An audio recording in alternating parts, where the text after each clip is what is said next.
Bonjour, moi c'est Alex Saraf, je suis psychopédagogue de formation et enseignant en psychologie au Cégep de Saint-Laurent à Montréal et aussi écrivain. Et ceci est mon livre de vulgarisation en psychologie qui a été publié chez Béliveau Éditeur en septembre 2017. Aujourd'hui, en fin de compte, je vais vous parler de la santé mentale. Je trouvais que c'était important de faire une petite chronique qui sera sur la chaîne YouTube Béliveau Éditeur concernant la santé mentale et la psychopathologie parce que cette semaine, c'est la semaine de la santé mentale. Donc, c'est la semaine du 6 mai 2019 au 12 mai 2019. Moi, j'ai tout un chapitre sur la santé mentale et la psychopathologie dans mon livre de vulgarisation en psychologie. Comme vous pouvez voir, le sous-titre aussi, c'est La vie est belle et simple, ce sont les gens que la rend triste et compliquée.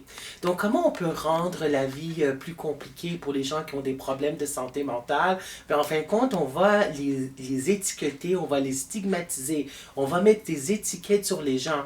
On va dire que ça, c'est une personne qui a un TC, un trouble du comportement. Cette personne-là a un TP, un trouble de la personnalité. Cette personne, en fin de compte, on dit dans le langage courant, un nymphomane ou DA, dépendant affectif, en fin de compte, ou que cette personne-là est un tagué. Ça veut dire qu'il y a un trouble d'anxiété généralisée.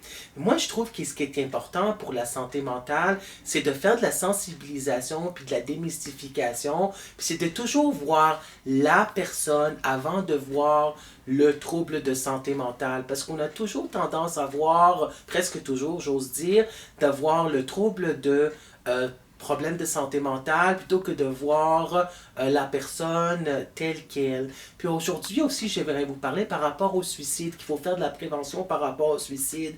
C'est la semaine nationale pour le suicide, ça c'est en janvier, là. Mais aujourd'hui, je vais vous parler aussi de ça parce que il y a toujours les préjugés qu'on a pour les gens qui ont des problèmes de santé mentale, mettons ceux qui ont qui font une dépression, on a le préjugé, puis on pense que la personne manipule quand elle parle de suicide. Mais la personne ne manipule pas quand elle parle de suicide de façon directe ou indirecte. Il y a une grande détresse psychologique, une grande souffrance psychologique.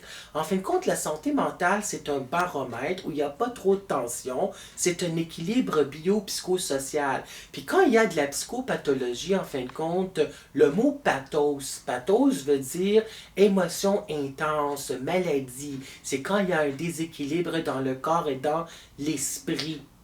OK?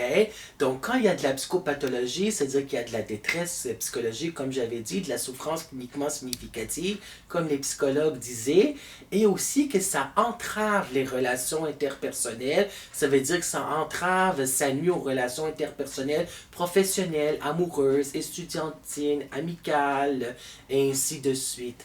Donc, c'est ça ce qu'il y en est pour la santé mentale, les problèmes de santé mentale, la psychopathologie, en fin de compte, la maladie mentale, j'ose dire, là, c'est le jargon des psychiatres, la maladie mentale. Maladie mentale, ça peut faire peur aux gens, mais ça ne devrait pas faire peur aux gens. Puis ce qu'on a trouvé aussi, c'est que les études ont dit qu'on développe le plus d'empathie quand on entend, en fin de compte, un témoignage d'une personne qui parle de son trouble de santé mentale. Ça veut dire live, en direct, la personne donne son témoignage, puis qu'on l'entend.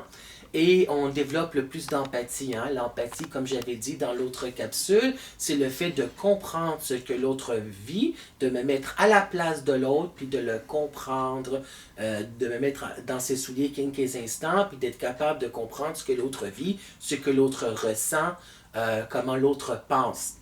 Donc voilà qu'est-ce qu'il y en est pour la semaine nationale de la santé mentale. Il faut vraiment faire de la démystification, puis de la sensibilisation, puis chapeau à ceux qui donnent des conférences en fin de compte et qui parlent des conférences témoignages et qui parlent de leurs problèmes de santé mentale. Puis les gens qui ont des problèmes de santé mentale ont peur aussi de se faire juger. Donc ils ne veulent pas en fin de compte se confier à leur entourage parce que si on met toujours l'étiquette, on dit que cette personne-là est folle. Mais la folie, ça n'existe pas en psychologie. Ce qui existe, c'est le comportement qui est commun, puis le comportement qui est moins commun.